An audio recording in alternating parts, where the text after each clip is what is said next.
Maya Torres had spent 18 months serving coffee and cleaning tables at Rusty's Diner, enduring daily humiliation from customers who barely saw her as human. None of them could have imagined that the quiet waitress refilling their coffee was the same woman an enemy sniper once called untouchable, the legendary ghost of Kandahar, whose mere presence on a battlefield was enough to make seasoned warriors lay down their weapons in reverence.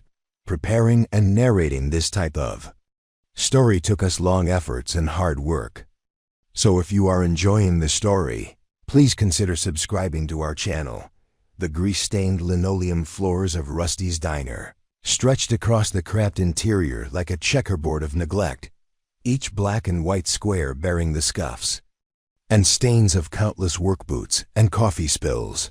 Tucked between a failing auto parts store and a laundromat that hadn't updated its machine since the 1990s, the diner occupied the kind of forgotten corner where dreams went to die quietly.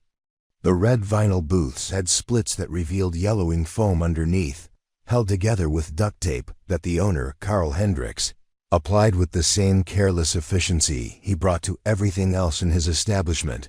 Maya moved between the tables with practiced invisibility, her movements economical and precise in a way that most customers attributed to years of waitressing experience. She wore the standard uniform required by management, a faded pink dress with Rusty's embroidered in cursive script across the left breast pocket, paired with white sneakers that had seen better decades and a small apron that perpetually carried the aromatic blend of bacon grease and desperation that defined the establishment's atmosphere. Her dark hair was pulled back in a simple ponytail, secured with an elastic band that had lost its color years ago. No makeup adorned her face, and her only jewelry consisted of a thin silver chain that disappeared beneath her collar, its pendant hidden from casual observation. To the regular customers who frequented Rusty's, Maya was furniture with legs. Reliable, unremarkable, and easily replaceable if she ever stopped showing up for work. The morning rush at Rusty's began promptly at 6:30, when the construction crews from the highway expansion project descended upon the diner like locusts, seeking caffeine and carbohydrates. Maya arrived at 6, a full half hour before her scheduled shift, using the quiet time to prepare coffee stations, check inventory, and organize the chaos that accumulated overnight. The early arrival wasn't mandated by management. It was simply Maya's way of ensuring that when the rush began, she could handle whatever demands were thrown at her without missing a beat. Carl Hendricks emerged from his office around 7:15, his substantial belly preceding him through the narrow doorway as he surveyed his domain with the satisfaction of a man who owned something, regardless of its actual value. His interactions with Maya consisted primarily of grunts and pointing, occasionally supplemented by criticism about coffee strength or table cleanliness. He had never bothered to learn much about her background, satisfied with the knowledge that she showed up consistently, worked without complaint, and never caused problems that required his attention. Torres, table 6 needs more coffee, and the guy at the counter wants his eggs over easy, not over medium. Carl barked from behind the register, his tone carrying the dismissive authority of someone who had never questioned his right to treat employees as extensions of the kitchen equipment. Maya nodded without looking up from the order pad, where she was calculating the breakfast total for a family of 5 who had managed to turn a simple meal into a complex negotiation involving substitutions, allergies, and dietary restrictions. That seemed to change with each question. The construction workers who comprised the bulk of Rusty's clientele treated Maya with the casual indifference reserved for service personnel whose names they never bothered to learn. To them, she was simply honey or sweetheart when they were feeling generous, waitress when they were focused on their food, and invisible when they were discussing topics they considered above her pay grade.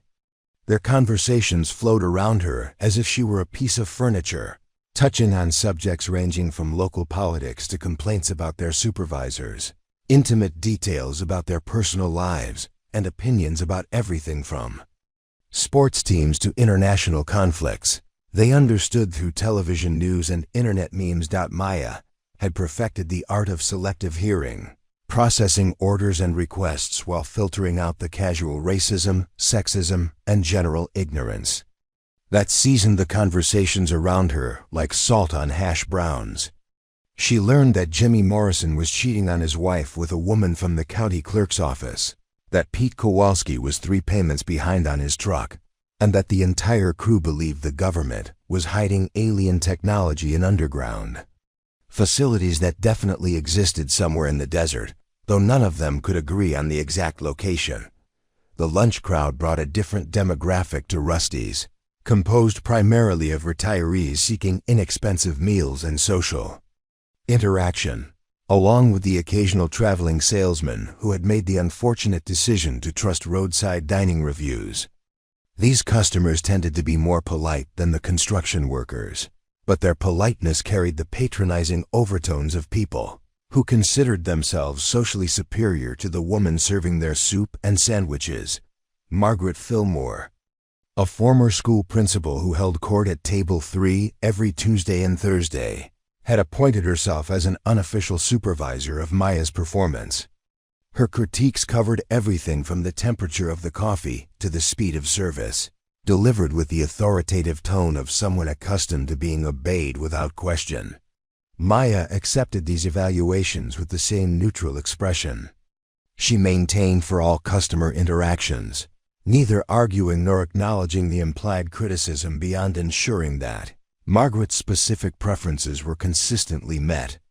"That girl has potential if someone would just teach her proper service techniques," Margaret frequently commented to her dining companions, speaking about Maya as if she were not standing 3 feet away with a coffee pot in her hand. The irony of discussing employee improvement suggestions in front of the employee herself seemed to escape Margaret entirely, much like her assumption that Maya's quiet demeanor indicated limited intelligence rather than deliberate choice. The slower afternoon hours, Maya used her time to prepare for the dinner rush while listening to the local radio station that Carl kept tuned to country music and conservative talk radio. The political commentary often focused on military topics, with hosts and callers offering opinions about foreign policy, veteran affairs, and defense spending based on information that Maya recognized as incomplete, outdated, or entirely fictional. She continued refilling salt shakers and wiping down surfaces while mentally correcting the factual errors that peppered these discussions, keeping her superior knowledge carefully hidden behind a facade of disinterested compliance. The dinner. Customers represented Rusty's attempt to capture family dining business, though the establishment's ambience and menu offerings suggested that their target demographic had significantly lowered expectations. Young couples brought their children for affordable meals that wouldn't require behavioral standards beyond basic noise control, while older families used Rusty's as a convenient meeting place for gatherings that prioritized proximity over culinary excellence. Maya had learned to navigate the complex dynamics of family groups, understanding intuitively which children needed extra attention, which parents required diplomatic handling, and which elderly relatives should be approached with particular care. Her ability to read people and situations with remarkable accuracy was attributed by customers to natural intuition or extensive waitressing experience, never raising questions about where such sophisticated interpersonal skills might have been developed. The kitchen at Rusty's operated under the supervision of Dale Morrison, Jimmy's younger brother, who had inherited the cooking position through family connections rather than culinary training. Dale's approach to food preparation emphasized speed and consistency over creativity or quality, producing meals that met basic nutritional requirements without inspiring enthusiasm or repeat visits based on gastronomic merit. His interactions with Maya were purely functional, consisting of order confirmations and pickup notifications delivered through the kitchen window that separated the dining area from the culinary operations. As evening approached and the dinner rush subsided, Maya began the closing routine that would restore Rusty's to a semblance of order before the next day's cycle began. She cleaned tables with methodical precision, ensuring that each surface met standards that exceeded what Carl required, but satisfied her own internal expectations for cleanliness and organization. Her movements were efficient and purposeful, completing tasks in logical sequences that minimized wasted motion and maximized productivity. The day's tips, collected in a small ceramic mug that bore the faded logo of a long-defunct casino, represented the financial reality that kept Maya anchored to her position at Rusty's. The amount varied depending on customer traffic and individual generosity, but rarely exceeded what most people spent on a single restaurant meal. Maya counted the bills and coins with practiced efficiency, calculating whether the day's earnings would cover her basic expenses, while maintaining the modest lifestyle that kept her invisible within the community. Carl locked the front door at 9 o'clock sharp, his departure marking the end of another day in the endless cycle that defined life at Rusty's Diner. Maya finished her closing duties in the empty restaurant, the silence broken only by the hum of refrigeration units and the distant sound of highway traffic that never completely ceased. She gathered her purse and light jacket, taking one final look around the dining room, before heading toward the back door that employees used to access the parking lot behind the building. Maya's 15-year-old Subaru sat alone under the single functioning streetlight that illuminated the gravel parking area behind Rusty's. The car bore the accumulated wear of high mileage and minimal maintenance, but it started reliably and provided basic transportation between her small apartment and the diner. As she drove through the quiet streets of Cedar Falls, Montana, Maya passed the familiar landmarks that had become the boundaries of her current existence: the post office that closed at 3 o'clock, the hardware store that somehow managed to stock everything the community needed, and the gas station that served as an unofficial gathering place for local teenagers with nowhere else to spend their evenings. Her apartment occupied the second floor of a converted house that had been divided into 4 units, each containing the minimum square footage required by local housing codes. Maya climbed the external staircase to her door, noting the loose board that the landlord had promised to repair for the past 6 months. Inside, the space reflected the same practical minimalism that characterized her approach to everything else in her current life: essential furniture, basic appliances, and no decorative elements that might suggest personal history or future aspirations. Maya Torres had created a life of deliberate anonymity, constructing barriers between her present circumstances and a past that remained carefully hidden from the customers, co-workers, and community members who comprised her daily interactions. She had learned to be satisfied with invisibility, accepting the protection that came from being overlooked and underestimated by people who saw only what they expected to see in a small town. Waitress struggling to make ends meet. The power structure at Rusty's Diner operated according to an unspoken hierarchy that placed Maya firmly at the bottom, where her opinions were neither sought nor welcomed.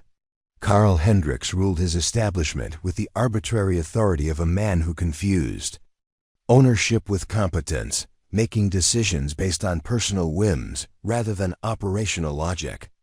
His management philosophy centered on the belief that employees should be grateful for any work, regardless of working conditions, compensation, or basic human dignity. Carl's morning briefings consisted primarily of complaints about costs, criticisms of employee performance, and reminders about policies that seemed to change based on his mood rather than any consistent operational strategy. Maya stood silently during these sessions, accepting verbal corrections for problems she hadn't caused while watching Carl ignore actual issues that affected customer service and workplace safety. When the coffee machine developed a persistent leak that created hazardous conditions near electrical outlets, Carl dismissed Maya's safety concerns as unnecessary worry, choosing to place towels around the base rather than invest in proper repairs.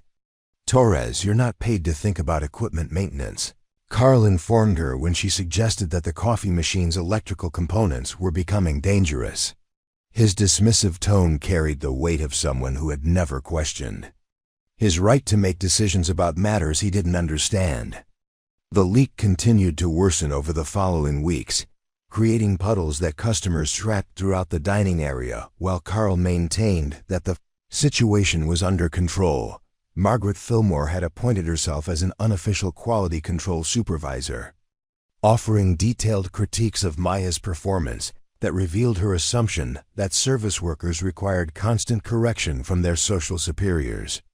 Her evaluations covered everything from Maya's posture while taking orders to the angle at which she held coffee pots while refilling cups. Margaret's background as a retired school principal had provided her with decades of experience in asserting authority over people who couldn't argue back, and she applied these skills to her interactions with Maya with obvious satisfaction. A proper waitress always approaches tables from the right side, Margaret announced during one particularly verbose critique, her voice pitched loud enough for other customers to hear her educational demonstration.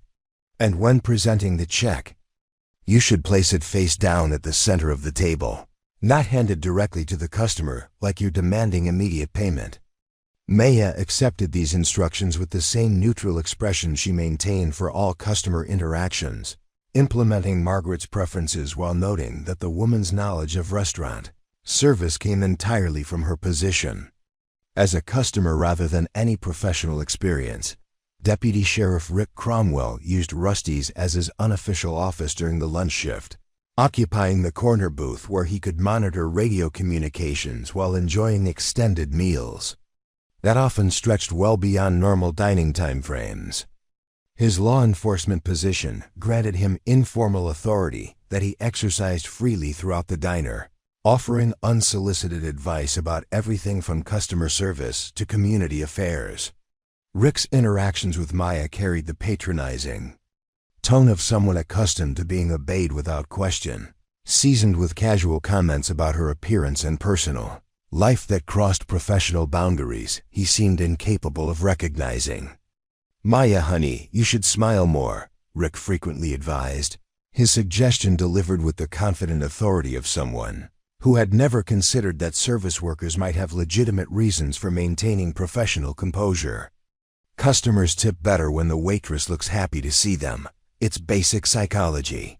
His expertise in customer relations appeared to derive from his position as someone who received service rather than provided it, but Rick's badge granted his opinion's weight that Maya was expected to accept without contradiction. The construction crew that dominated the morning rush had developed their own informal power structure within the diner, with foreman Jake Sullivan setting expectations for behavior that other workers followed without discussion. Jake's treatment of Maya established the standard that his crew adopted: casual indifference, mixed with occasional comments about her appearance or personal life that reduced her to an object of mild interest rather than a person deserving basic respect.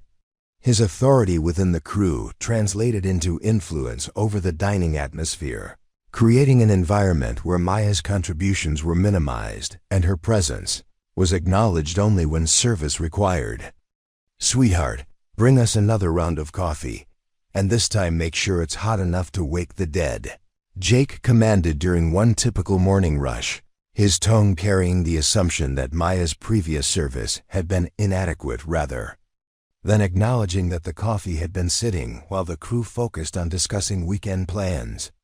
His public criticism established his dominance within the group dynamic, while positioning Maya as someone whose competence was questionable and whose feelings were irrelevant to the social equation. Evening manager Patricia Webb arrived at 4:00 each day to oversee dinner service, bringing with her a management style that emphasized control through micromanagement and criticism. Patricia's background in retail management had provided her with extensive experience in supervising employees she considered replaceable, and she applied these skills to her oversight of Maya with systematic thoroughness. Her corrections covered every aspect of Maya's performance, from the speed of order taking to the efficiency of table cleaning.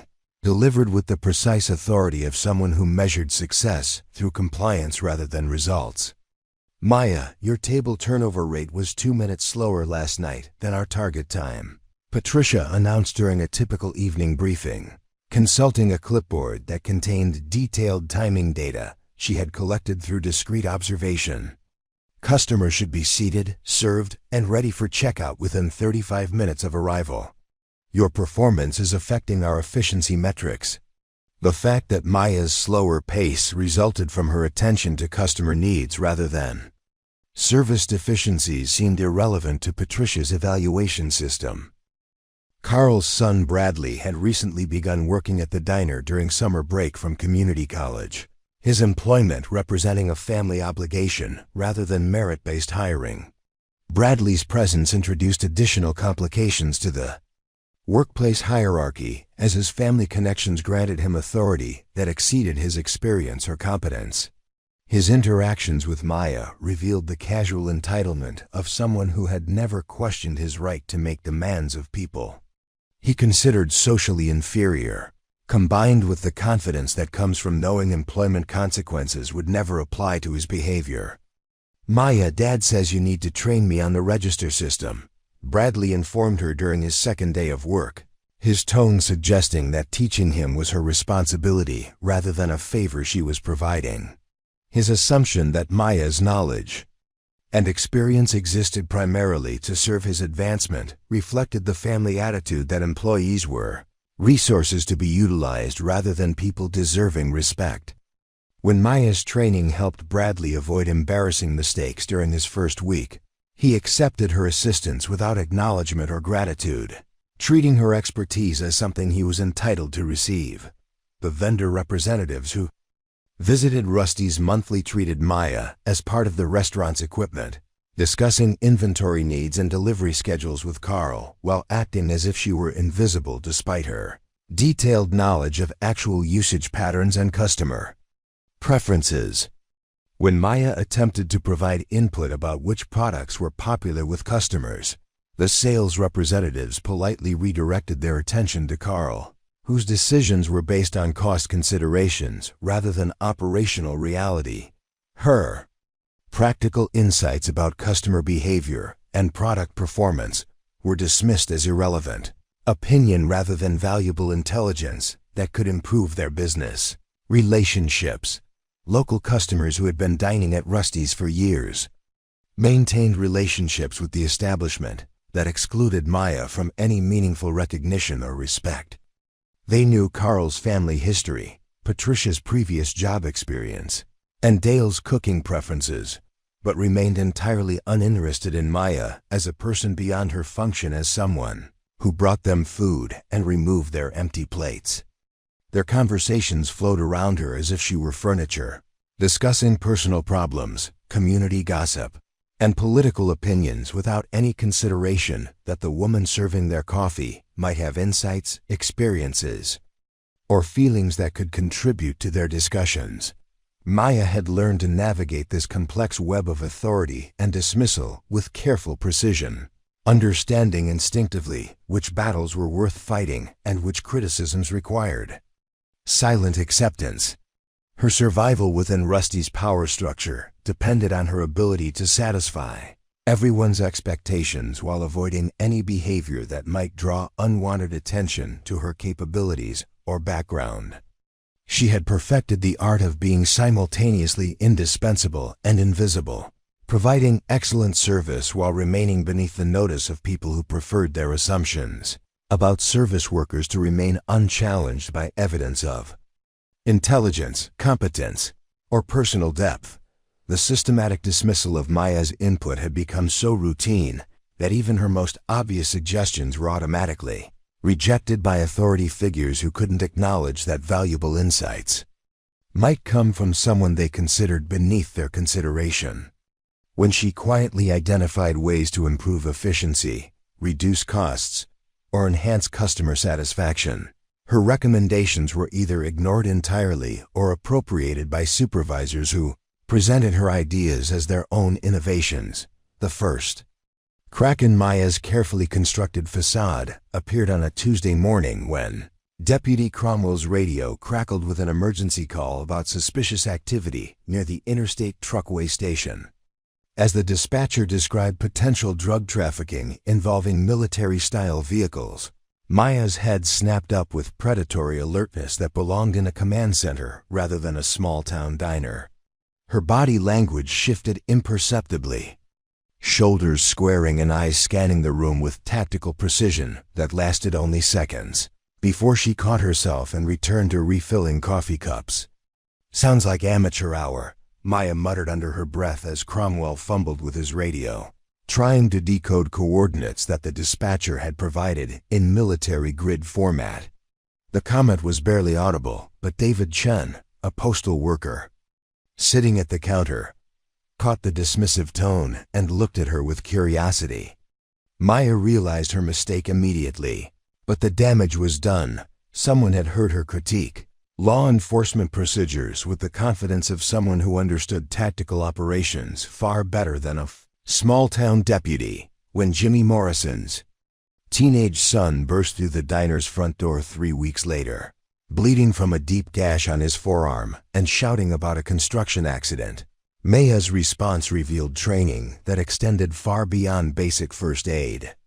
She moved with fluid efficiency that impressed the entire morning crowd, applying pressure to control bleeding while simultaneously assessing the wound for arterial damage and potential complications. Her questions were clinical and precise, delivered with calm authority that seemed to emerge from extensive emergency medical experience. "Keep your arm elevated above heart level, breathe slowly through your nose, and tell me if you start feeling lightheaded or nauseous," Maya instructed while fashioning a pressure bandage from clean dish towels with techniques that belonged in military field hospitals. Her assessment of the injury severity was accurate enough that when paramedics arrived, they found her treatment had already addressed the most critical issues. The lead paramedic, a veteran himself, complimented her on what he called textbook trauma response. That suggested formal medical training rather than civilian first aid knowledge. Carl watched Maya's emergency response with obvious surprise, later commenting to Patricia that he had never seen anyone move that quickly or confidently during a medical crisis. Margaret Fillmore, who had witnessed the entire incident from her regular table, spent the following week telling anyone who would listen about Maya's remarkable composure and professional competence during what most people would consider a terrifying emergency. The contrast between Maya's usual quiet demeanor and her take-charge response to trauma created questions that several regular customers found difficult to dismiss. During a particularly busy Friday evening, a customer began choking on a piece of steak while his dining companions panicked and called for help. Maya reached his table before anyone else could react, positioning herself behind his chair with movements that demonstrated extensive training in emergency intervention techniques. Her execution of the Heimlich maneuver was textbook perfect, delivered with controlled force that dislodged the obstruction without causing additional injury. More importantly, her calm commands to the man's wife about calling emergency services and monitoring his breathing revealed knowledge of post-incident protocols that seemed sophisticated for someone whose medical training supposedly consisted of basic workplace safety courses. "Where did you learn to do that?" asked Sandra Walsh, a nurse from the local clinic who had arrived too late to help but was impressed by Maya's professional response. Maya's answer was carefully neutral, mentioning CPR certification and first aid training, but Sandra's medical background allowed her to recognize techniques that indicated far more extensive education than standard civilian courses provided. The precision of Maya's movements and her systematic approach to emergency management suggested military or advanced medical training that couldn't be explained by community college courses. Maya's language patterns occasionally revealed vocabulary and phrasing that seemed inconsistent with her supposed educational background and work experience.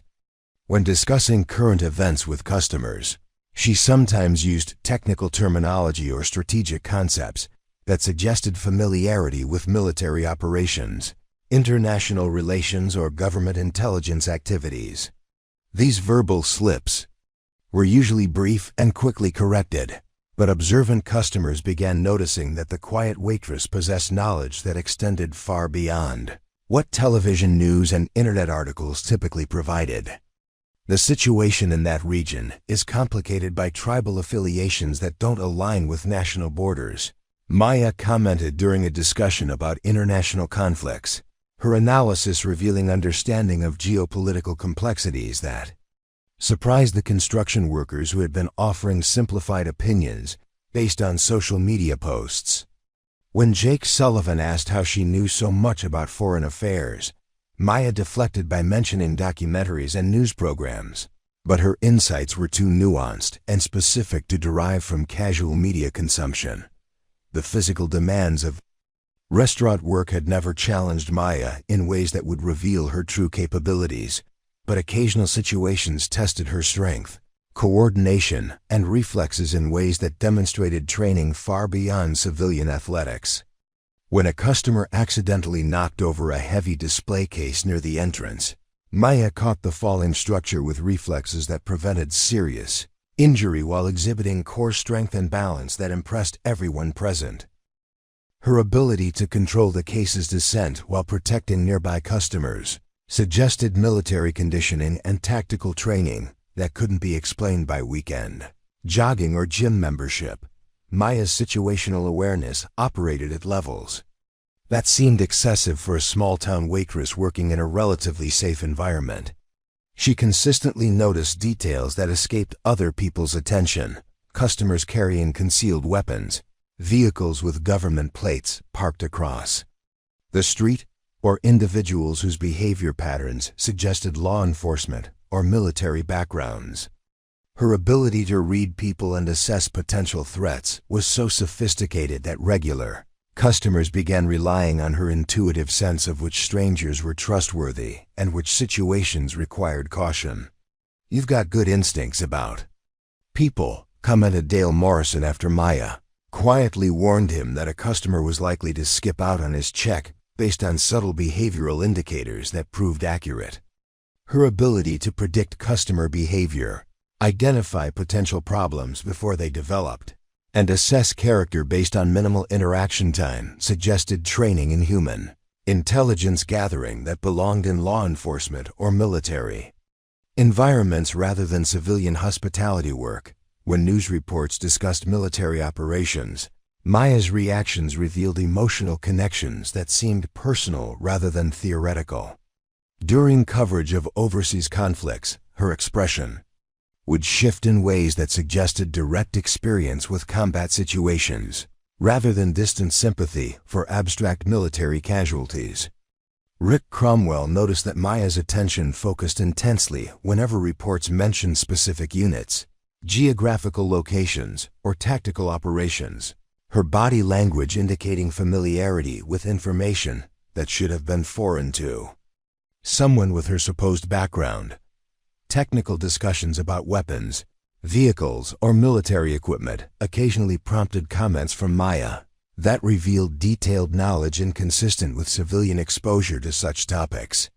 When customers discussed hunting rifles or law enforcement equipment, Maya sometimes offered corrections or insights that demonstrated familiarity with specifications, capabilities, and operational characteristics that belonged in professional rather than hobbyist contexts. These moments of expertise were brief and carefully limited, but they created cumulative impressions that Maya's knowledge extended far beyond what her current circumstances suggested. Maya's approach to conflict resolution and crisis management reflected training that emphasized de-escalation, situational control, and protective responses that seemed sophisticated for someone whose background supposedly involved only civilian employment. When tensions arose between customers or staff members, her interventions were strategic and effective, using techniques that suggested formal education in psychology, negotiation, or leadership development. Her ability to calm volatile situations while maintaining everyone's dignity indicated skills that belonged in military or law enforcement training rather than restaurant management courses. The accumulation of these subtle indicators began creating questions among regular customers and co-workers who couldn't reconcile Maya's apparent capabilities with her current circumstances. David Chun started paying closer attention to her comments and reactions, noting inconsistencies that suggested hidden depths beneath her quiet exterior. Sandra Walsh began wondering how someone with Maya's obvious intelligence and competence had ended up working at Rusty's, especially given her sophisticated knowledge of subjects that seemed unrelated to her supposed educational and professional background. Carl Hendrick's attitude toward Maya shifted from casual indifference to active hostility as regular customers began praising her performance and requesting specific tables in her section. The positive attention she received challenged his assumption that employees should remain invisible and replaceable, creating a dynamic that threatened his perception of proper workplace hierarchy. When Mrs. Chun specifically asked to be seated in Maya's area because she felt more comfortable with her attentive service, Carl's expression darkened with resentment that his most expendable employee was earning recognition he believed belonged to management. "Torres, you're getting too familiar with the customers," Carl announced during a particularly tense morning briefing, his criticism aimed at behavior that actually improved customer satisfaction and generated repeat business. His complaint focused on Maya's tendency to remember regular customers' preferences and dietary restrictions, treating this personalized service as unprofessional boundary crossing rather than excellent hospitality. The irony that Maya's attention to detail was increasing profits seemed irrelevant to Carl's growing irritation with her rising visibility within the diner's social ecosystem. Margaret Fillmore's supervisory commentary became increasingly aggressive, as Maya's competence made her own critiques appear petty and unfounded.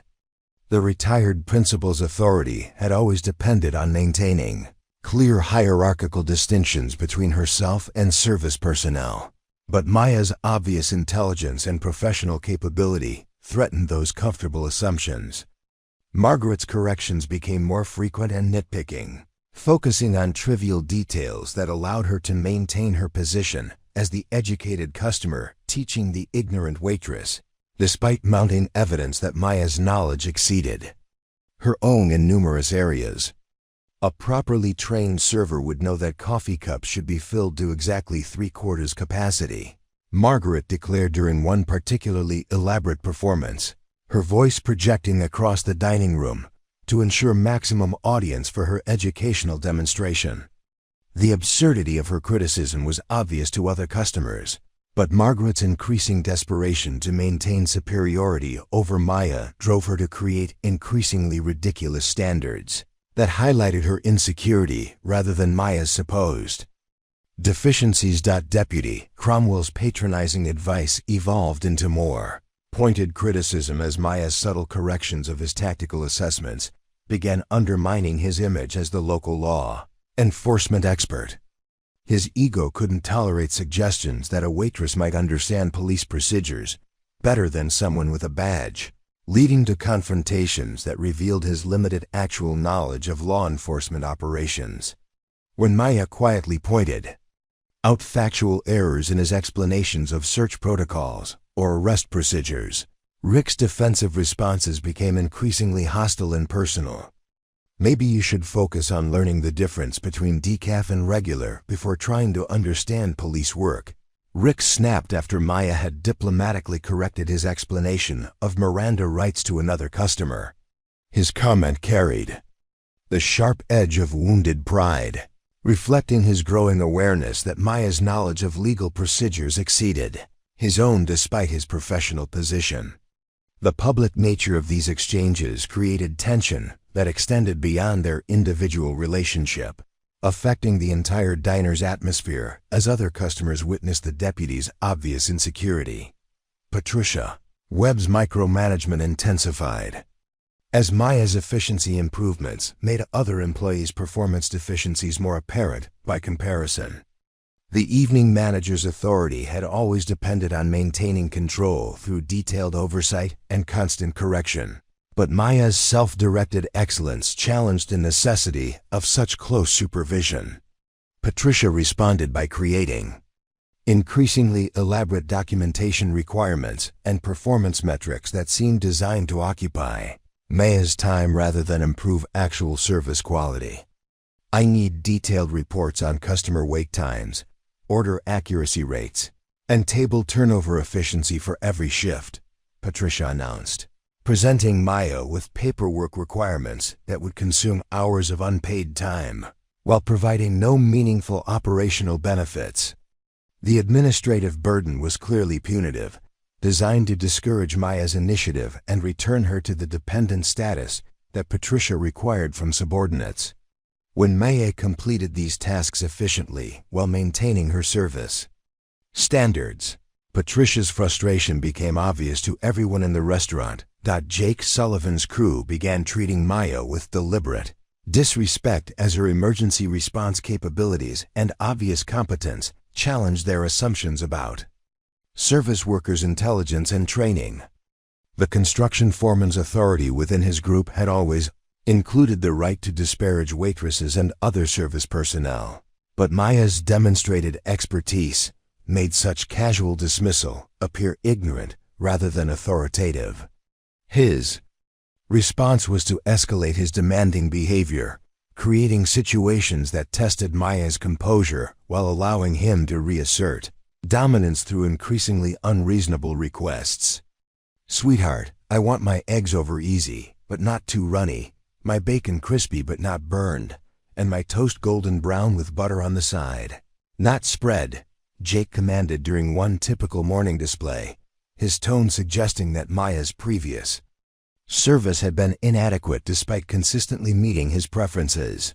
His public performance was designed to demonstrate his control over her behavior while positioning himself as someone whose standards were too sophisticated for ordinary service workers to understand. Bradley Hendricks embraced his family connections to treat Maya with increasing condescension as his summer employment continued, his behavior reflecting Carl's attitudes while adding the particular arrogance of youth who had never experienced real consequences for poor treatment of others.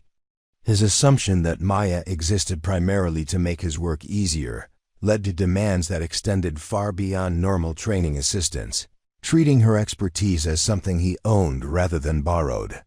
When Maya's knowledge prevented him from making serious mistakes, Bradley's gratitude was minimal and temporary, quickly replaced by expectations for continued assistance that he considered his due. "Maya needs to show me how to handle difficult customers, because I'm going to be managing this place someday," Bradley announced to Patricia, his statement revealing plans that positioned Maya as a resource to be utilized for his advancement, rather than a person with her own professional aspirations. His casual assumption that Maya would be available to train him indefinitely reflected the family's shared belief that employees existed to serve the owner's interests without consideration for their own goals or capabilities. The vendor representatives who visited Rusty's began excluding Maya from conversations even more deliberately as her superior knowledge of inventory patterns and customer preferences became apparent during their monthly meetings. Their professional relationships with Carl couldn't accommodate acknowledgement that a waitress might understand their products and market better than the official decision-maker, leading to increasingly awkward dynamics when Maya's insights proved more accurate than Carl's purchasing choices. Rather than recognize her valuable input, they simply ensured she wasn't present during future discussions. Regular customers, who had initially appreciated Maya's attentive service, began expressing subtle resentment as her competence made them uncomfortable with their previous assumptions about service workers and social hierarchies. Some longtime patrons preferred waitresses who confirmed their beliefs about educational and class distinctions, finding Maya's obvious intelligence and professional demeanor threatening to worldviews that required clear separations between servers and customers. Their response was to request different servers or reduce their interaction with Maya to purely functional exchanges that minimized exposure to evidence contradicting their prejudices. Local business owners who frequented Rusty's for lunch meetings began treating Maya with increased dismissiveness as her presence during their conversations made them aware that someone they considered irrelevant might actually understand their business discussions better than they realized. Her ability to follow complex conversations about finance, regulations, and industry trends while providing efficient service created discomfort among people who preferred to believe their expertise was exclusive to their social and economic class. The accumulating pressure from multiple authority figures created an environment where Maya's every action was scrutinized for evidence of overstepping boundaries that seemed to shift based on other people's insecurities rather than any consistent professional standards. Her attempts to maintain the careful balance between competence and invisibility became increasingly difficult as her natural capabilities continued surfacing despite her efforts to remain unremarkable. The workplace tension reached levels that made her position at Rusty's feel increasingly unsustainable, though she remained committed to maintaining her cover for reasons that none of her tormentors could begin to understand. Maya's carefully maintained anonymity began unraveling during an evening when two men in expensive suits occupied the corner booth, their conversation conducted in hushed tones that immediately triggered her operational instincts. As she approached their table to refill water glasses, fragments of their discussion revealed details about weapons shipments, offshore accounts, and elimination protocols that belonged in intelligence briefings rather than small-town dinner conversations. Her training demanded that she gather more information, but doing so required surveillance techniques that would expose capabilities no waitress should possess. Moving with practiced stealth that came from years of reconnaissance operations, Maya positioned herself to monitor their conversation while maintaining the appearance of routine table service. Her ability to read lips, interpret coded language, and assess threat levels operated automatically, processing intelligence that revealed the men were discussing operations that posed direct threats to national security. The internal conflict between her cover identity and professional obligations created tension that manifested in subtle changes to her behavior that observant customers began noticing. David Chun watched Maya's demeanor shift during the evening, noting how her movements became more purposeful and her attention focused with intensity that seemed disproportionate to normal waitressing duties. Her pattern of table service changed as she found reasons to remain near the corner booth, her efficiency elsewhere declining as her concentration divided between maintaining her cover and gathering intelligence about the suspicious visitors. When Chun attempted casual conversation about her apparent distraction, Maya's responses were uncharacteristically brief and evasive. "You seem really focused tonight," Chun commented as Maya refilled his coffee with mechanical precision while her attention remained fixed on the corner booth. "Those guys giving you trouble?" Maya's reaction was immediate and telling, a flash of assessment that evaluated Chun as a potential ally or threat before she caught herself and returned to her practiced neutral expression.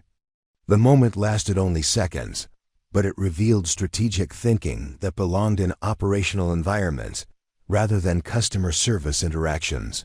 Sandra Walsh arrived for her usual evening meal as the suspicious conversation in the corner booth reached crescendo, the men's discussion turning to specific dates, locations, and target identifications that Maya recognized as assassination planning. Her medical background made Sandra particularly observant of human behavior, and she immediately noticed Maya's elevated stress levels, increased alertness, and subtle positioning that suggested someone monitoring a threat rather than serving dinner. The nurse's professional training in reading physical symptoms allowed her to identify signs of combat readiness that seemed inexplicable for their current environment. Maya's phone vibrated with an encrypted message that she glanced at reflexively. Before realizing her mistake, the device's specialized communication capabilities and her immediate recognition of coded intelligence formats revealed technology and training that no civilian employee should possess. Sandra caught the brief interaction, noting Maya's familiarity with what appeared to be military-grade communication equipment and her instant comprehension of information that looked like random numbers and letters to untrained observers. Two men concluded their conversation and prepared to leave, but not before one of them made direct eye contact with Maya in a way that suggested professional recognition rather than casual customer acknowledgement. His expression carried assessment and curiosity that indicated he had identified capabilities in her behavior that contradicted her cover identity. Maya's response was equally professional, a neutral acknowledgement that neither confirmed nor denied his suspicions while maintaining operational security protocols that revealed extensive training in counter-surveillance techniques. "Interesting conversation tonight," the man commented as Maya processed his payment, his tone carrying implications that extended far beyond small talk about dinner topics. Maya's reply was carefully non-committal, but her body language betrayed awareness of subtext that most waitresses would have missed entirely. The exchange lasted only moments, but it created mutual recognition between professionals who understood that both were operating under false identities in an environment where discovery could have serious consequences. After the men departed, Maya's attempt to return to normal service routines was complicated by residual alertness that continued affecting her interactions with other customers.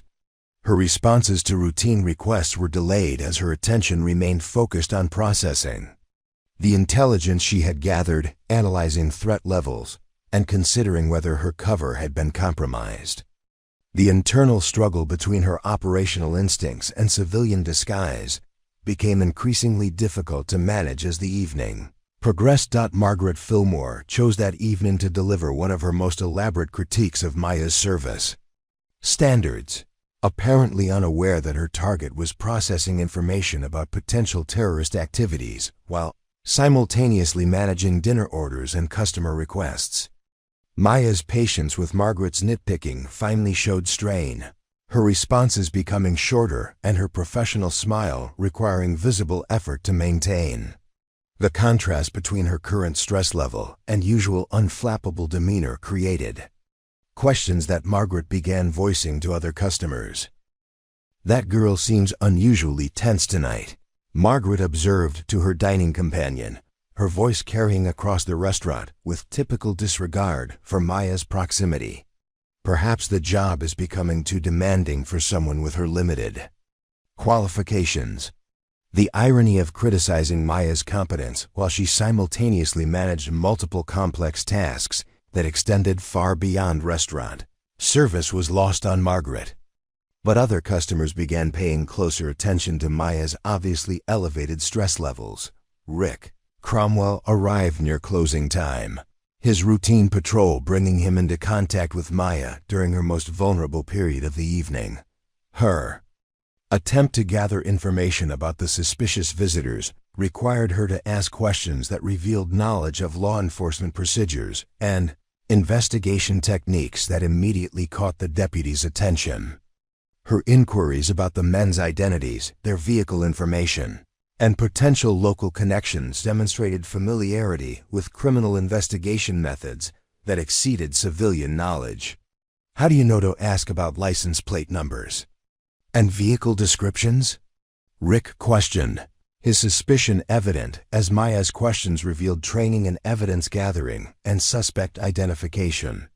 Her explanation about general safety awareness was unconvincing given the sophistication of her approach to information gathering, leading Rick to wonder what experiences had taught a waitress to think like a law enforcement professional.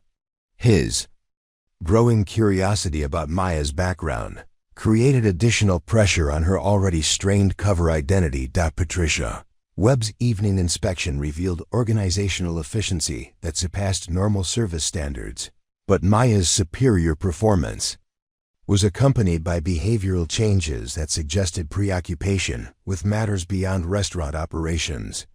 Her ability to maintain excellent customer service while simultaneously processing intelligence and managing operational stress demonstrated multitasking capabilities that belonged in high-pressure professional environments rather than casual dining establishments. Patricia's attempts to understand Maya's distraction led to questions about her background and training that became increasingly difficult to deflect. The following morning brought news, reports about federal investigations into arms trafficking and terrorist financing that closely matched the conversation Maya had overheard in the corner booth. Her reaction to the television coverage was immediate and personal, revealing emotional investment in operations that should have been abstract. News stories to someone with her supposed civilian background. Regular customers noticed her intense focus on details that most people would consider boring policy discussions, suggesting familiarity with intelligence operations that extended far beyond casual news consumption. Dale Morrison commented on Maya's changed demeanor during breakfast preparation, noting that her usual calm efficiency had been replaced by heightened alertness that suggested someone expecting potential threats rather than serving morning coffee. Her scanning of the dining room, assessment of new customers, and positioning near communication equipment revealed operational awareness that belonged in security environments rather than restaurant kitchens. His observations added to the growing list of people who were beginning to question the inconsistencies between Maya's apparent capabilities and her current circumstances. Maya's internal conflict intensified as the gap between her cover identity and professional obligations continued widening, creating psychological pressure that became increasingly difficult to manage, without compromising either her mission or the safety of people around her. The intelligence she had gathered required action, but pursuing those leads would expose capabilities that would end her carefully maintained anonymity forever. Her growing awareness that maintaining her cover might mean allowing serious threats to develop unchallenged created moral dilemmas that challenged every principle she had sworn to uphold during her military service. The crisis began at precisely 11:47 on a Thursday morning when the quiet mountain town of Cedar Falls became the epicenter of a coordinated terrorist attack that would test every assumption about small-town safety and expose the catastrophic inadequacy of local emergency response capabilities. Maya was restocking napkin dispensers when the first explosion shattered windows throughout the downtown district, followed immediately by secondary detonations that indicated sophisticated tactical planning rather than random violence. The blast wave that rolled through Rusty's diner knocked customers from their seats and sent dishes cascading from tables as the building's structure shuddered under forces that exceeded anything the local emergency services had trained to handle. Through the smoke and debris visible outside the restaurant's damaged windows, Maya could see that the attacks had targeted the bank, post office, and sheriff's department simultaneously, creating maximum chaos while eliminating the community's primary communication and response centers. Carl Hendricks emerged from his office in a state of panic that rendered him completely useless for managing the crisis developing around his business.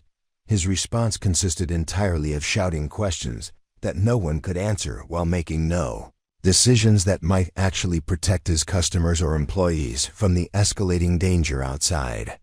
His complete breakdown under pressure revealed the fundamental inadequacy of civilian leadership when confronted with military-grade threats that required tactical thinking and operational experience. What's happening? Why are there explosions? Someone needs to call the police. Carl's panic demands highlighted his inability to process that the explosions had specifically targeted law enforcement facilities, leaving the community without functional emergency response capabilities. His desperate attempts to maintain normal procedures in an extraordinary situation demonstrated the dangerous limitations of civilian crisis management when faced with coordinated attacks designed to overwhelm local resources. Deputy Cromwell's radio crackled with fragments of emergency communications that revealed the scope of the disaster, while highlighting the complete collapse of law enforcement coordination throughout the region.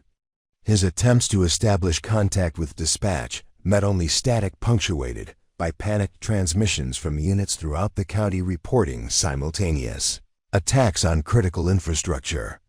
Rick's growing realization that he was effectively alone and without backup exposed his fundamental unpreparedness for threats that exceeded routine police work.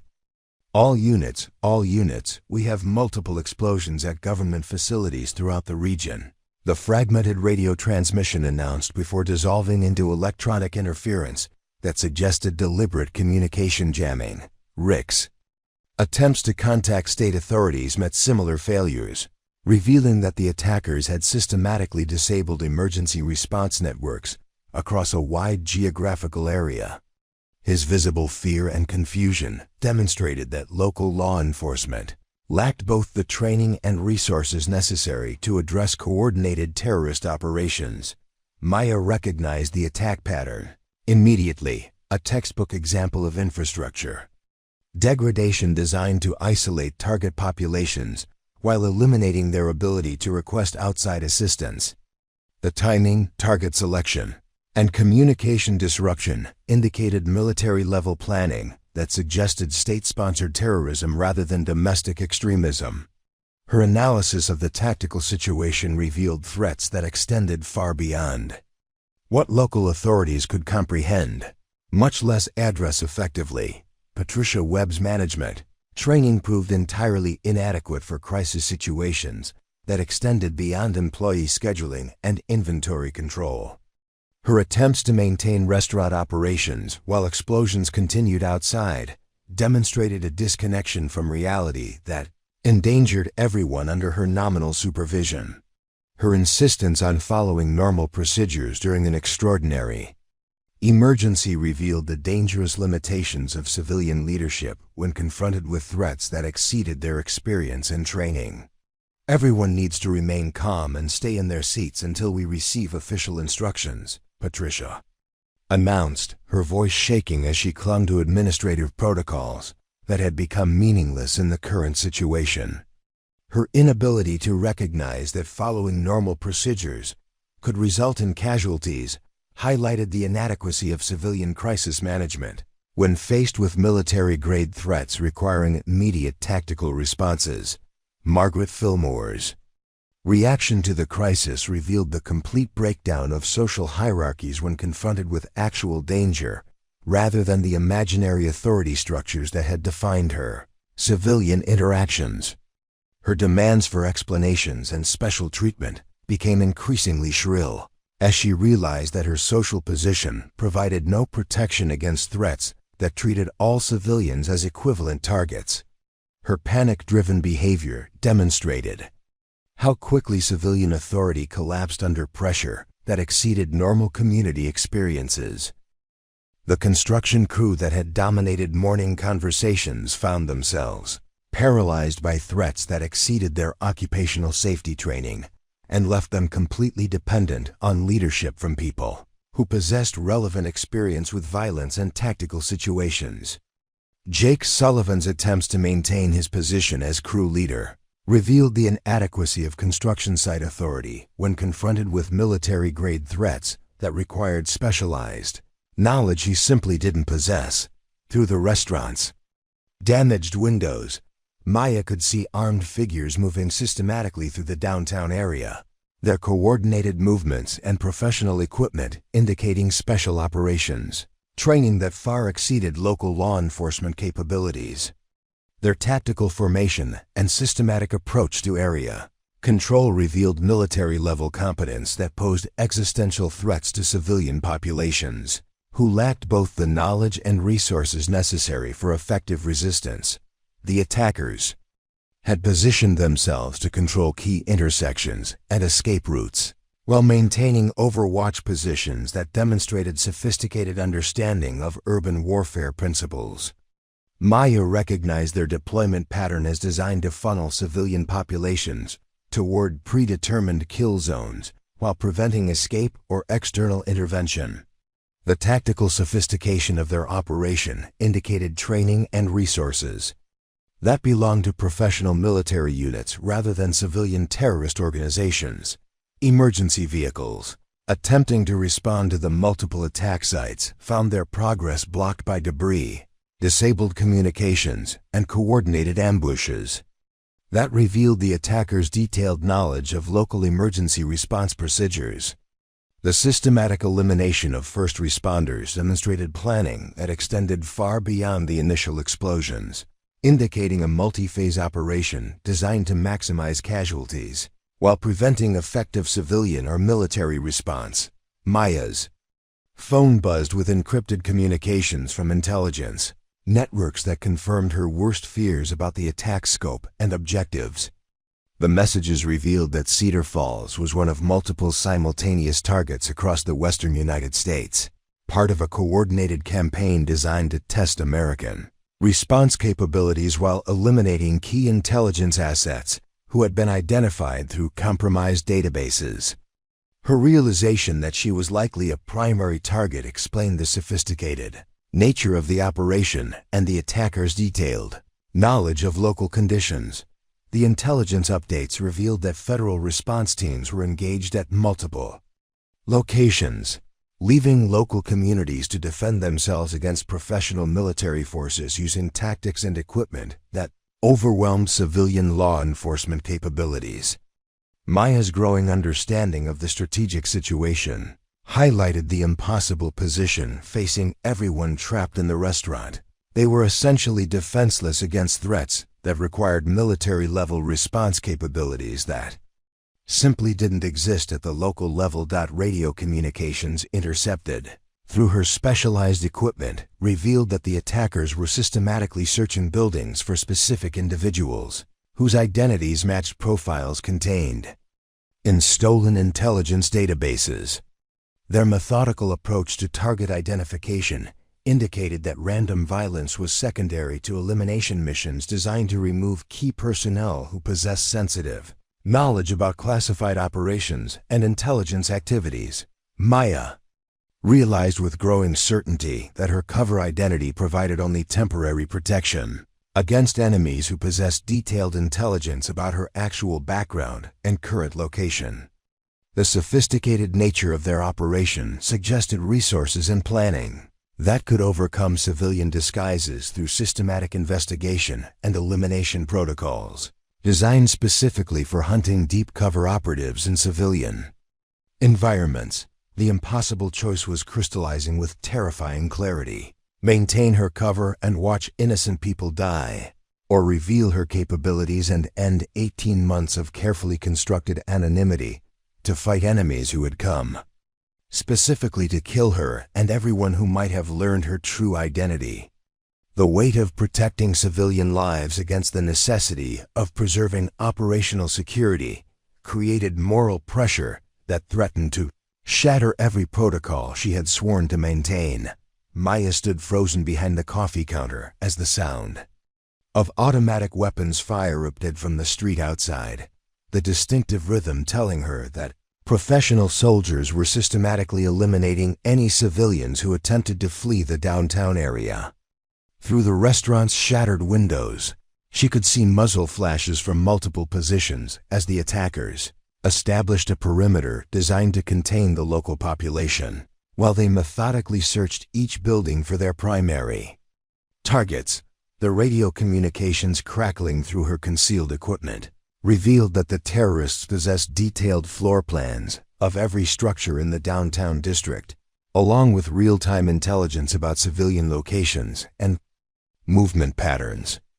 Their coordinated assault had transformed Cedar Falls into a hunting ground where escape routes were blocked, communication was severed, and local authorities were either dead or effectively neutralized by superior firepower and tactical positioning.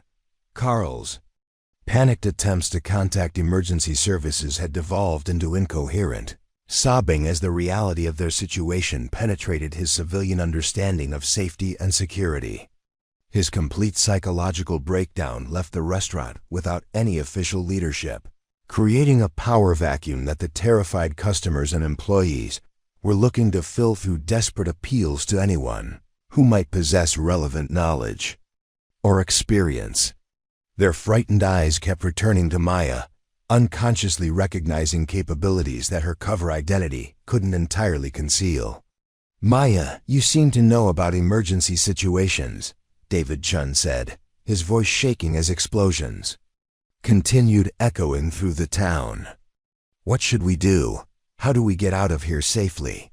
His question carried the weight of collective desperation from people who had exhausted their civilian options and were beginning to understand that normal procedures and local authorities could not protect them from threats of this magnitude.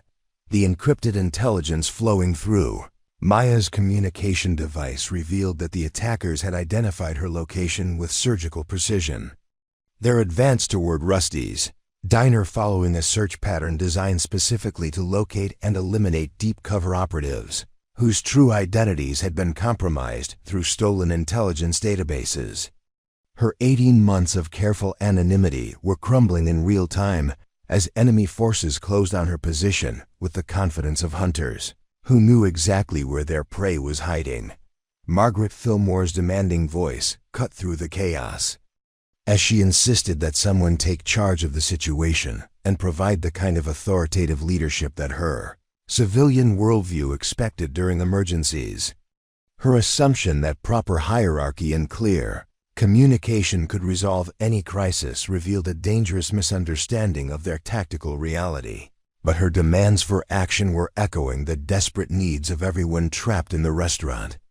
As traditional authority structures collapsed around them, "Someone needs to contact the military or FBI immediately," Margaret declared, her voice carrying the imperious tone she had always used to command respect from service personnel.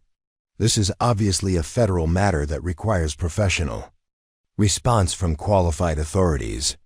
Her complete failure to understand that federal response was exactly what the attackers had anticipated and prepared to counter demonstrated the fatal limitations of civilian thinking when confronted with military-grade threats.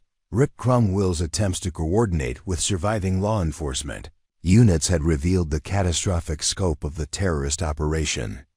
Simultaneous attacks on dozens of communities throughout the region, designed to overwhelm response capabilities while federal authorities struggled to prioritize multiple crisis situations. His radio communications confirmed that Cedar Falls was effectively isolated, with no prospect of outside assistance arriving before the attackers completed their primary mission objectives, the tactical situation deteriorating outside the restaurant. Windows showed armed figures moving systematically through nearby buildings, their professional clearing techniques and coordinated communications indicating special operations training that exceeded anything local law enforcement could challenge. Maya recognized their movement patterns as designed to compress civilian populations into predetermined areas, where systematic elimination could proceed with maximum efficiency and minimal risk to the assault teams.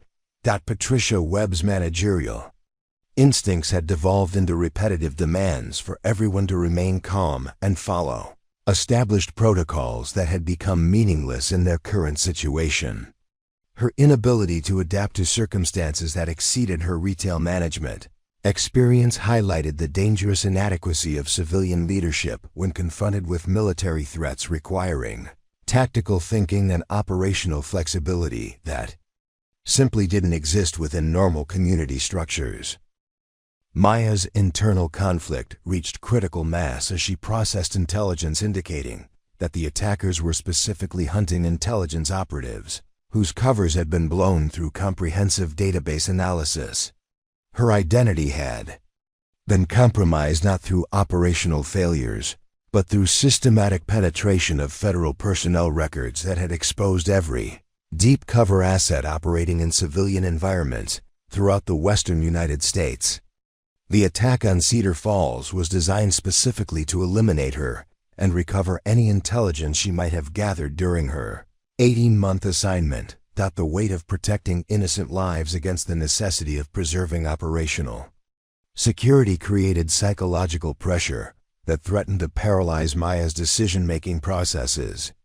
Every principle of covert operations demanded that she maintain her cover regardless of civilian casualties, but her moral obligations as a soldier and protector of American citizens required action that would destroy.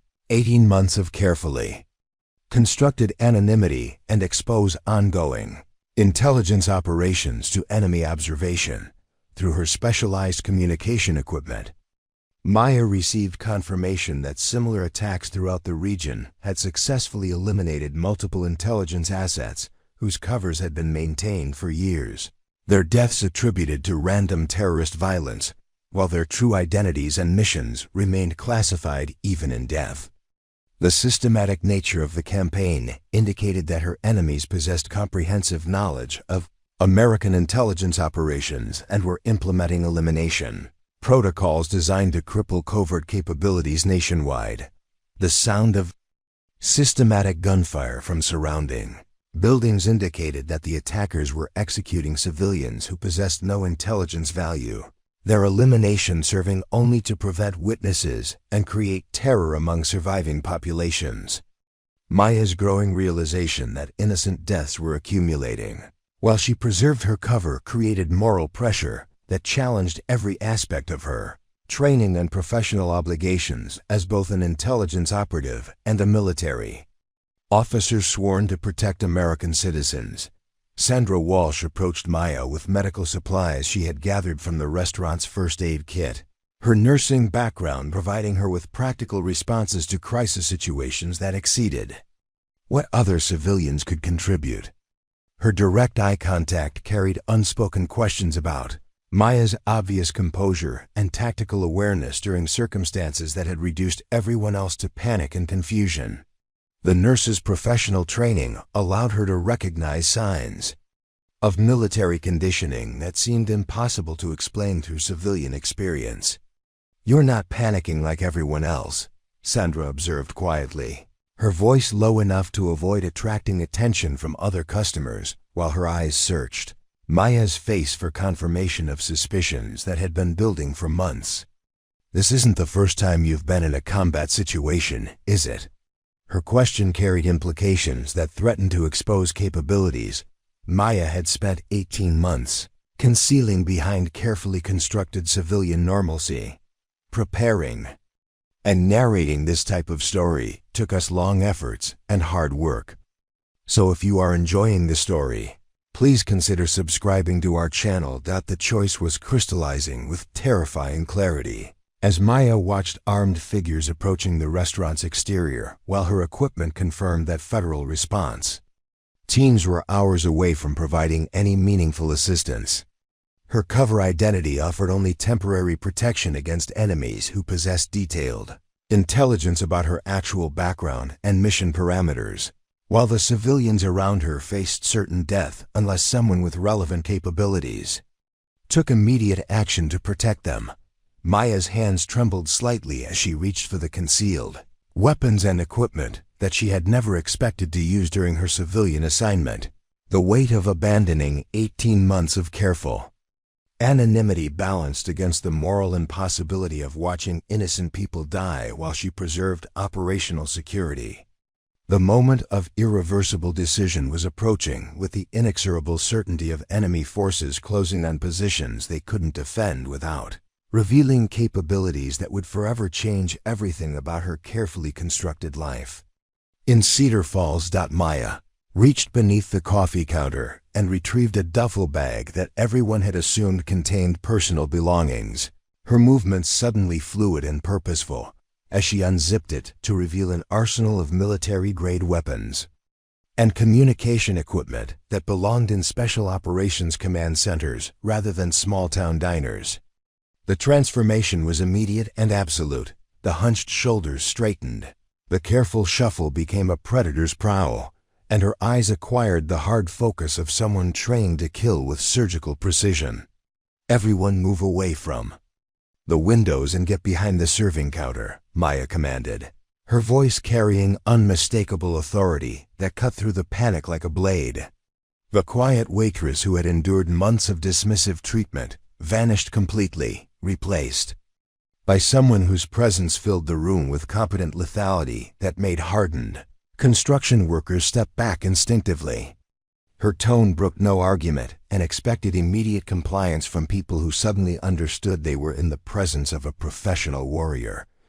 Carl stared in shock as Maya assembled a tactical rifle with movements that revealed thousands of hours of weapons training, her hands moving with mechanical precision while she simultaneously monitored radio communications and assessed defensive positions throughout the restaurant.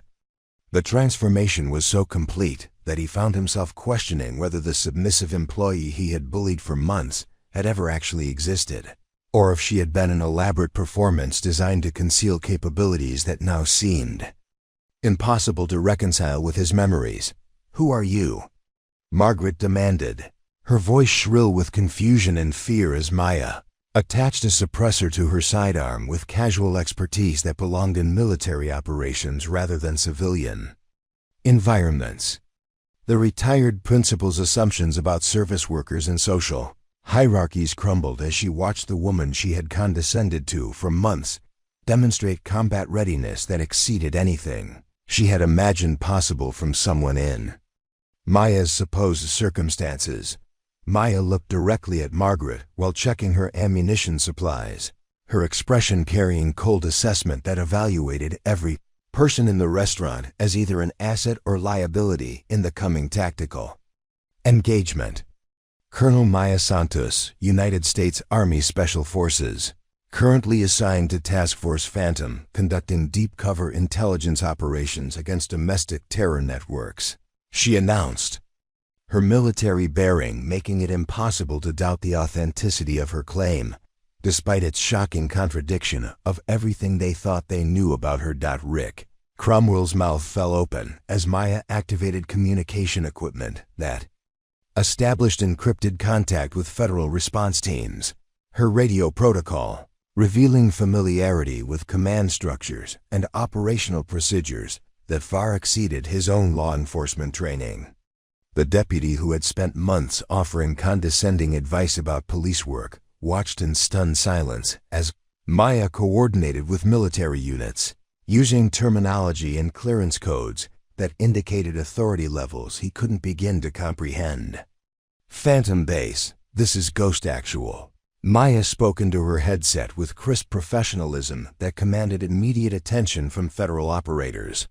"I have approximately 30 civilians in defensive position at grid coordinates 7-7-4-9-2-1. Enemy forces numbering 12 to 15 professionals conducting systematic elimination operations.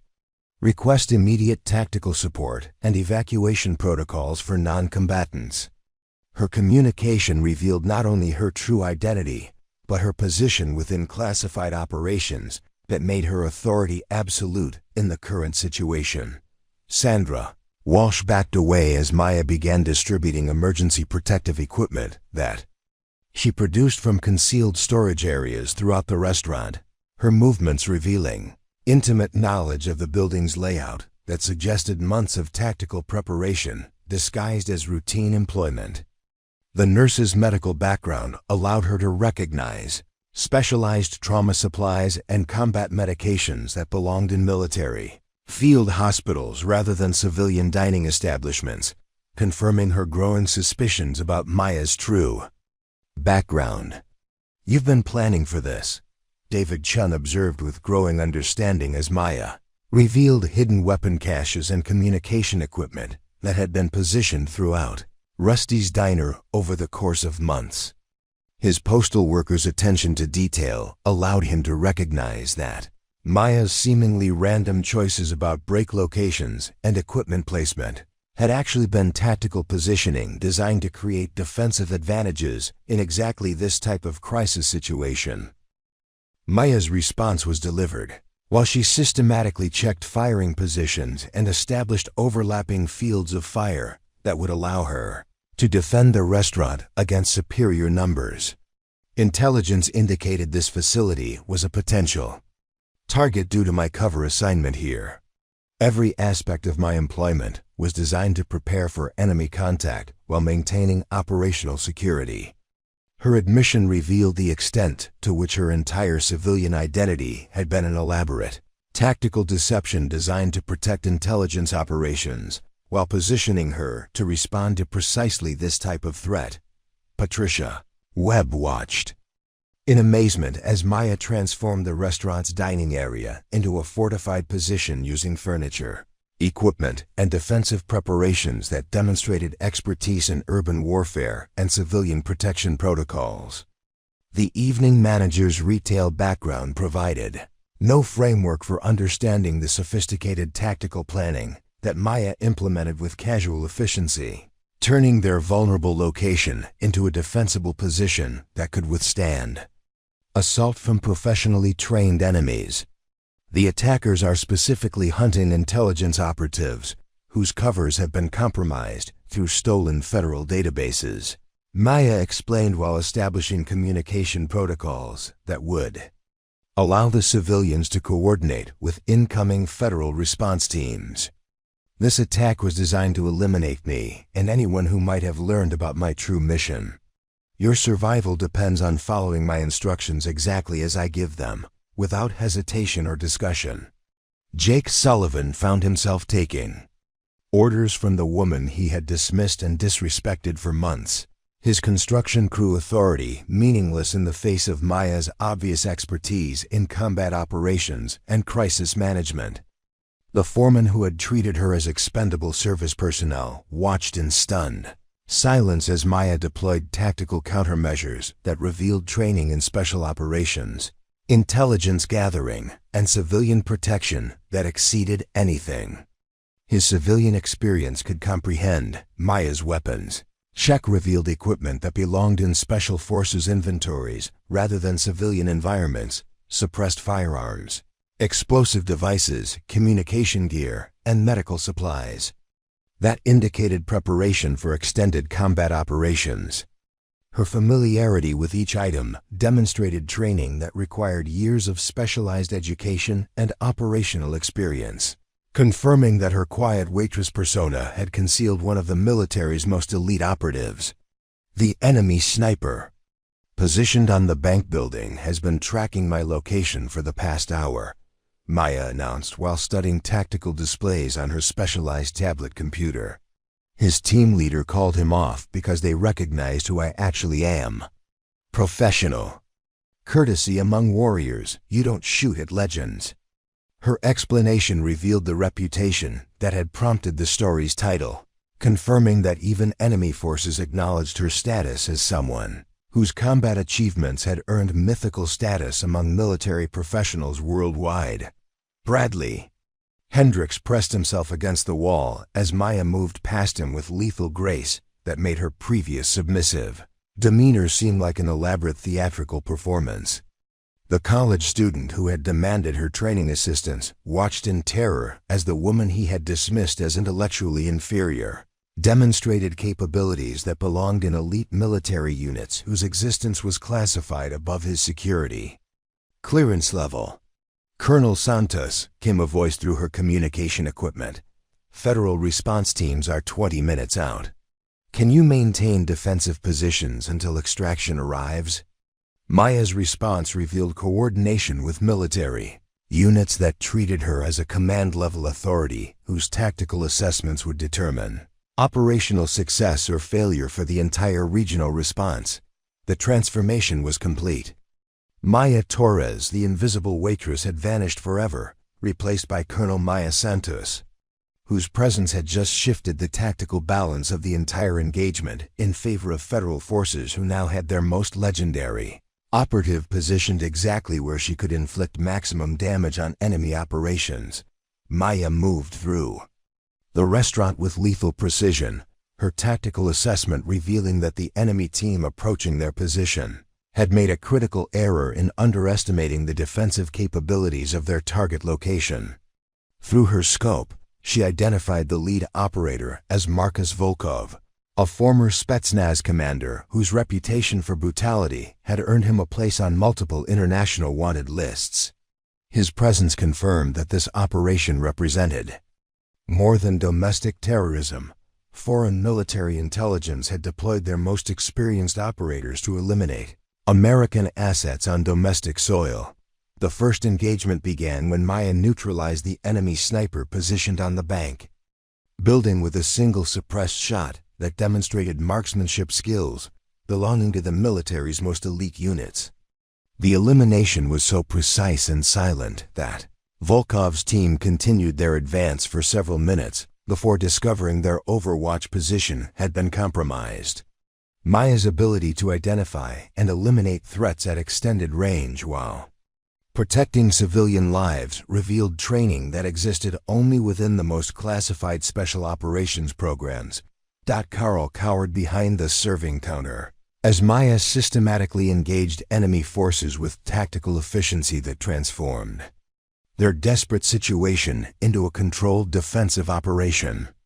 Her radio communications coordinated with incoming federal assets, while she simultaneously managed multiple threat vectors, demonstrating command capabilities that belonged in major military operations rather than small-town crisis management. The restaurant owner, who had spent months treating her as expendable labor, watched in amazement as Maya orchestrated a tactical response that was saving everyone's lives. Contact front, 2 hostiles moving through the pharmacy entrance. Maya reported into her headset while adjusting her firing position to engage targets that civilian eyes couldn't even detect. Her ability to track enemy movements through multiple buildings while maintaining defensive fire revealed situational awareness that required years of combat experience in urban warfare environments. The precision of her tactical communications impressed federal operators, who recognized her reports as exceeding standard military protocols for accuracy and strategic value. Margaret sat in stunned silence as Maya eliminated 3 enemy operatives. With a combination of precision shooting and tactical maneuvering that demonstrated expertise belonging to the military's most legendary warriors. The retired principal, who had spent months criticizing Maya's service techniques, watched the woman she had dismissed systematically dismantle a professional military assault team whose capabilities exceeded anything local law enforcement could have challenged. Her assumptions about intelligence, competence, and social hierarchy crumbled as Maya's true capabilities became undeniably apparent. Deputy Cromwell attempted to assist Maya's defensive operations but found himself relegated to civilian protection duties as his law enforcement training proved inadequate for military-level combat operations. His recognition that Maya possessed tactical knowledge and combat experience that far exceeded his own professional capabilities forced him to confront months of condescending behavior toward someone whose qualifications made his deputy badge seem like a children's toy. The humiliation of being protected by the woman he had patronized was compounded by his growing understanding of how thoroughly he had misjudged her capabilities. Ghost Actual, this is Falcon Leader, crackled through Maya's communication system as federal response teams established contact with her defensive position. We have confirmation of your identity through biometric verification. Colonel, we're honored to be working with the Ghost of Kandahar. Your reputation preceded you into this operation. The radio transmission revealed Maya's legendary status among special operations personnel who treated her with reverence that contradicted everything the restaurant's occupants thought they knew about their former waitress. Sandra Walsh provided medical assistance to civilians while watching Maya coordinate a tactical response that revealed command experience in major combat operations throughout multiple theaters of conflict. The nurse's professional background allowed her to recognize that Maya's medical instructions and trauma management protocols exceeded standard military training, indicating specialized education in combat medicine that belonged to the military's most elite medical officers. Her respect for Maya's capabilities was tinged with awe as she realized she had been working alongside one of the military's most accomplished warriors. Patricia observed in amazement as Maya transformed their vulnerable civilian location into a fortified position that successfully repelled assault from professionally trained enemies who had expected easy elimination of isolated targets. The evening manager's retail experience provided no framework for understanding the sophisticated tactical planning that Maya implemented while simultaneously protecting civilian lives and coordinating with federal response teams. Her previous attempts to micromanage Maya's performance seemed absurdly inadequate, given the revelation of capabilities that belonged in the highest levels of military command. Jake Sullivan and his construction crew found themselves following orders from the woman they had dismissed and disrespected for months, their blue-collar authority meaningless in the face of Maya's obvious expertise in combat operations and crisis leadership. The foreman who had treated her as disposable service personnel watched in humbled silence as Maya deployed countermeasures that revealed training in special operations whose existence was classified above civilian security clearances. His crew's previous behavior toward Maya now seemed not just disrespectful, but dangerously ignorant of her true nature. Colonel Santos came another transmission from federal commanders. Intelligence confirms the enemy team was specifically targeting you based on compromised personnel files. Your 18-month cover operation successfully identified the domestic cell responsible for penetrating federal databases. Mission parameters achieved with exceptional operational security. The communication revealed that Maya's seemingly mundane employment at Rusty's had been a sophisticated intelligence operation, whose success was measured in national security outcomes rather than customer service metrics. David Chun listened to tactical communications that revealed Maya's assignment had involved monitoring terrorist infiltration of veteran support services throughout the region. Her position at the restaurant, providing cover for surveillance operations that had identified enemy networks planning attacks on multiple communities. His growing understanding of the scope of Maya's actual mission made her previous patience with civilian employment seem like an extraordinary sacrifice for national security objectives that none of them could have comprehended. Maya's tactical radio revealed incoming federal assets that included her former unit members from Special Operations Commands, their communications treating her with professional respect that acknowledged her legendary status among America's most elite warriors. Ghost, this is Reaper Team Leader. We're moving to support your position. Orders are to follow your tactical assessment for civilian evacuation and enemy engagement. The transmission confirmed that federal response was being coordinated through Maya's command authority rather than local emergency management structures.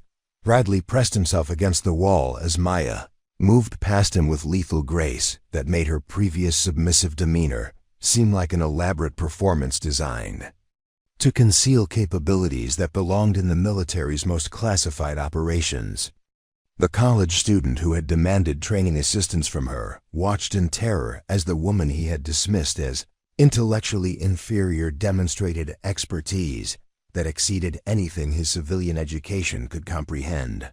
His family's treatment of Maya now seemed not just inappropriate, but dangerously disrespectful towards someone whose military service had earned legendary status. The final assault came when Volkov himself attempted to eliminate Maya through direct engagement. His confidence, based on intelligence reports that failed to account for her true combat capabilities and tactical positioning. Maya's elimination of the enemy commander demonstrated marksmanship and tactical thinking that belonged to the military's most accomplished warriors. Her success protecting civilian lives while completing intelligence objectives that had required 18 months of careful preparation and extraordinary personal sacrifice. Federal extraction. Teams arrived to find Maya had successfully neutralized the entire enemy assault force while protecting every civilian under her care. Her tactical success representing not just personal vindication but confirmation that America's most elite operatives could accomplish impossible missions when supported by proper planning and operational security. The rescue confirmed Maya's status as one of the military's most legendary figures, whose cover operation at Rusty's would become a classified case study in successful deep cover intelligence work. 6 months after the Cedar Falls incident, Colonel Maya Santos stood in the Pentagon, Briefing room addressing a gathering of intelligence directors and special operations commanders. Her presentation detailing the successful dismantling of the largest foreign infiltration network to operate on American soil since World War II. The intelligence gathered during her 18-month deep cover assignment had led to arrests across 12 states and prevented coordinated attacks that could have killed thousands of American civilians and military personnel. The walls of the secure conference room displayed photographs documenting the scope of Maya's achievement. Weapons caches discovered through her surveillance, terrorist cells identified through her intelligence gathering, and foreign operatives captured because of information she had collected while serving coffee and cleaning tables at Rusty's Diner. Her sacrifice of personal comfort and professional recognition had yielded intelligence victories that would protect American lives for decades to come. General Patricia Morrison, commander of Special Operations Command, concluded the briefing with recognition that placed Maya's Cedar Falls operation among the most successful deep cover missions in American military history. Colonel Santos's willingness to endure months of dismissive treatment while maintaining perfect operational security represents the highest traditions of American intelligence work, Morrison announced. Her mission success rate and civilian protection record during the final engagement exceed every performance metric we use to evaluate special operations effectiveness. Carl Hendrick sat in the restaurant that now bore a small bronze plaque identifying it as the location where one of America's most decorated intelligence officers had conducted operations that prevented a national security catastrophe. The diners. Business had improved dramatically as visitors came to see where the legendary ghost of Kandahar had worked undercover. Though Carl's memories of his treatment toward Maya filled him with shame that no amount of newfound respect could entirely erase. His attempts to apologize through letters to the Pentagon had received polite acknowledgments that somehow made his regret feel even more inadequate. Margaret Fillmore had become something of a local celebrity. Her association with Maya during the crisis leading to television interviews and speaking engagements where she described witnessing one of America's most elite warriors in action. However, her public accounts carefully omitted the months of condescending treatment she had subjected Maya to, focusing instead on Maya's heroic transformation during the attack. The cognitive dissonance between her current pride and her previous behavior had forced Margaret to confront uncomfortable truths about her assumptions regarding intelligence, competence, and social worth. Deputy Cromwell had applied for advanced training at the FBI Academy, his experience with Maya highlighting the inadequacy of his law enforcement preparation for modern security threats. His application essay detailed lessons learned from working alongside someone whose capabilities far exceeded his own, though he struggled to articulate the humiliation of discovering that the woman he had patronized possessed expertise that made his professional knowledge seem elementary. The acceptance letter included a note that his recommendation from Colonel Santos had been instrumental in his selection for the program. Sandra Walsh had been recruited by the Department of Veterans Affairs to help design medical protocols for treating veterans with classified service histories. Her nursing experience and first-hand knowledge of Maya's cover operation making her invaluable for supporting other deep cover operatives transitioning back to civilian life. Her new position allowed her to contribute to programs that protected warriors whose service required anonymity even after their missions ended, giving meaning to her civilian experience that she had never expected to find. David Chun received a commendation from the Postal Service for his assistance during the Cedar Falls crisis, though the classified nature of Maya's mission meant that the full scope of his contribution could never be publicly acknowledged. His new position as Regional Security Coordinator reflected skills he had developed through his interactions with Maya, particularly his growing ability to recognize when ordinary situations contained extraordinary elements that required careful attention and professional discretion. Patricia Webb had been promoted to regional manager for a restaurant chain that specialized in hiring veterans. Her experience working with Maya, providing her with insights about managing employees whose backgrounds might include capabilities that exceeded their apparent qualifications. Her new approach to supervision emphasized respect for all employees, regardless of their current circumstances, reflecting lessons learned about the danger of underestimating people based on their apparent social or economic status. Jake Sullivan's construction company had been awarded federal contracts for building security improvements at government facilities throughout the region. His crew's experience during the Cedar Falls attack providing them with practical knowledge about defensive positioning and structural vulnerabilities that impressed military engineers. His relationship with his workers had changed dramatically, as he recognized that competence and worth couldn't be measured through conventional hierarchies or social assumptions. Bradley Hendricks had enlisted in the Army with specific interest in intelligence operations, his application motivated by his desire to serve with the same dedication and competence that Maya had demonstrated during her undercover assignment. His college professors noted significant improvements in his attitude towards service personnel and working-class individuals, changes that reflected his growing understanding that extraordinary people often concealed their capabilities behind ordinary circumstances. Maya's phone buzzed with a message from her new assignment coordinator, informing her that intelligence agencies had identified potential terrorist infiltration of educational institutions throughout the Southwest.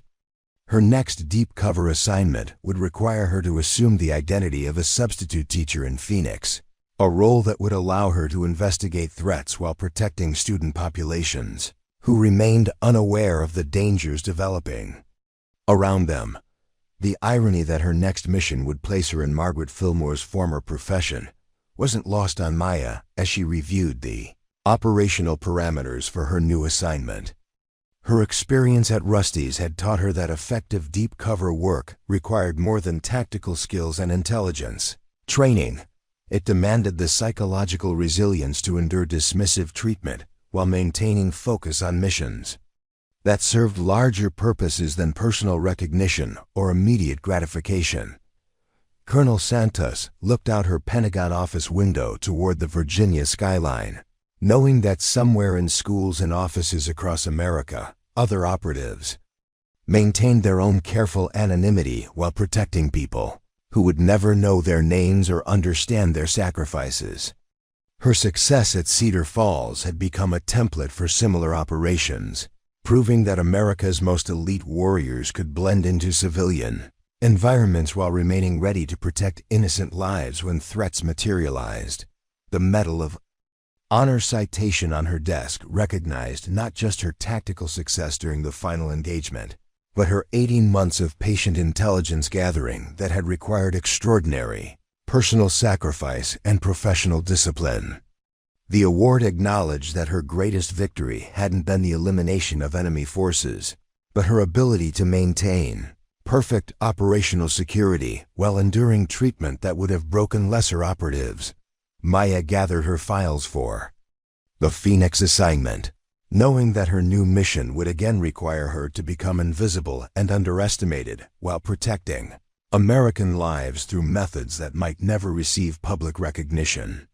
The lessons learned at Rusty's Diner would guide her through whatever challenges awaited, armed with knowledge that extraordinary service often required ordinary disguises, and that the greatest victories sometimes belonged to those who chose anonymity over recognition in service of missions larger than themselves.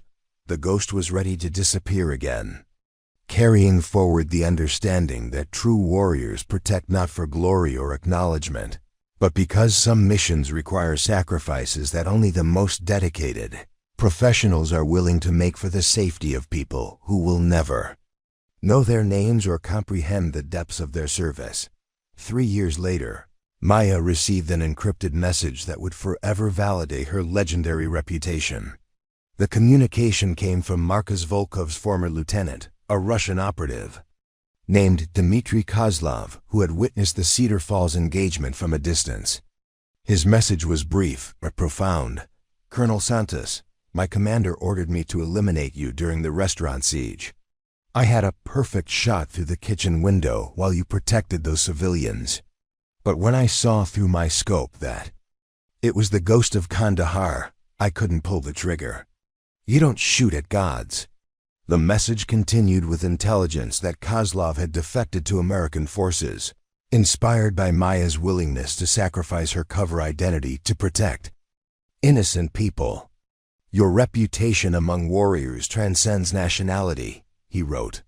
"Seeing you choose civilian lives over operational security convinced me that some causes deserve betrayal of one's own side. I am now providing intelligence to your government, because witnessing honor in action changed everything I believed about warfare and loyalty."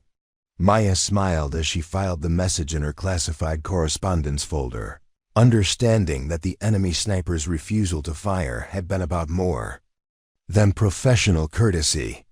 It represented recognition that some warriors earn respect that crosses all boundaries of conflict and nationalism. Her legend had grown not through propaganda or military promotion, but through actions that proved greatness couldn't be hidden. Even behind the most ordinary disguises, the ghost of Kandahar closed her case files and prepared for her next assignment, knowing that somewhere in the world, other operatives were learning that true legends aren't born from titles or recognition, but from the courage to do what's right, regardless of personal cost. What did you think of Maya's incredible journey from invisible waitress to legendary warrior? Stories like this remind us that heroes walk among us every day, their greatest victories often hidden behind ordinary facades. If you were inspired by this tale of sacrifice, courage, and ultimate recognition, smash that subscribe button and join our community of viewers who love extraordinary stories about extraordinary people. What story should we tell next? Drop your suggestions in the comments below. We love hearing from our amazing subscribers about the tales that inspire and captivate you most. Don't forget to hit the notification bell so you never miss our latest content about the unsung heroes who protect and serve in ways we never imagined possible.